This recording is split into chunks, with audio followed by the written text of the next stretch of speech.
കേരളത്തിലെ സർക്കാർ മുനമ്പത്തിലെ ജനങ്ങളെ വഞ്ചിക്കുകയാണ്. നിങ്ങൾക്ക് എല്ലാവർക്കും അറിയാം, ഫറൂഖ് കോളേജ് മാനേജ്മെന്റ് കൊടുത്ത കേസ് വഖഫ് ട്രൈബ്യൂണലിൽ നിൽക്കുമ്പോഴാണ് സംസ്ഥാന സർക്കാരിന്റെ നിയന്ത്രണത്തിലുള്ള വഖഫ് ബോർഡ് പോയി ഹൈക്കോടതിയിൽ പോയി വഖഫ് ട്രൈബ്യൂണലിന്റെ നടപടിക്രമങ്ങൾക്ക് സ്റ്റേ വാങ്ങിച്ചിരിക്കുക. അതിൻ്റെ അകത്ത് വലിയൊരു ഗൂഢാലോചന നടന്നിട്ടുണ്ട്.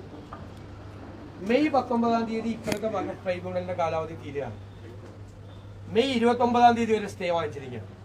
അതിനർത്ഥം ഇപ്പോഴത്തെ വഖഫ് ട്രൈബ്യൂണൽ മുനമ്പം നിവാസികൾക്ക് അനുകൂലമായിട്ടുള്ളൊരു നിലപാട് സ്വീകരിക്കും എന്ന് ഭയന്നിട്ടാണ് സർക്കാർ ഇത് ചെയ്തിരിക്കുന്നത്.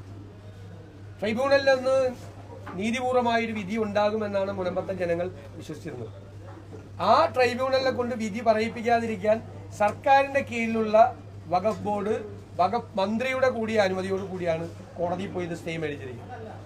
19-ാം തീയതിന്റെ കാലാവധി കഴിഞ്ഞാൽ ഇനി പുതിയതായിട്ട് വരുന്ന വഖഫ് ട്രൈബ്യൂണൽ പാർലമെന്റ് പാസാക്കിയ വഖഫ് ബില്ലിന്റെ അടിസ്ഥാനത്തിൽ ഇപ്പോഴത്തെ ഘടന മാറിയിട്ടുള്ള പുതിയ ട്രൈബ്യൂണലാണ് വരാൻ പോകുന്നത്.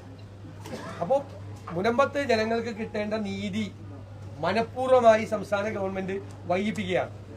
എന്നിട്ടാണ് സംഘപരിവാറിന്റെ ഒരു അജണ്ട, ക്രൈസ്തവ മുസ്ലിം ജനവിഭാഗങ്ങളെ മുനമ്പത്തിന്റെ പേരിൽ തമ്മിലടിപ്പിക്കാനുള്ള സംഘപരിവാർ അജണ്ടയ്ക്ക് വഴിയൊരുക്കി കൊടുക്കുകയാണ്. ശരിക്കും മുനമ്പത്തെ ജനങ്ങളെ സംസ്ഥാന സർക്കാർ അവരുടെ കീഴിലുള്ള ഈ വഖഫ് ബോർഡ് പൂർണ്ണമായി വഞ്ചിക്കുകയാണ്. അവരെ നിയന്ത്രിക്കാനുള്ള അധികാരം അവകാശം സെക്ഷൻ 97 അനുസരിച്ച് സംസ്ഥാന സർക്കാരിനുണ്ട്. അപ്പോൾ സർക്കാരിന്റെ അനുമതിയോടുകൂടിയാണ് വഖഫ് ബോർഡ് ഈ കോടതിയിൽ പോയി ഇങ്ങനെ ഒരു സംഭവം ചെയ്തിരിക്കുന്നത്.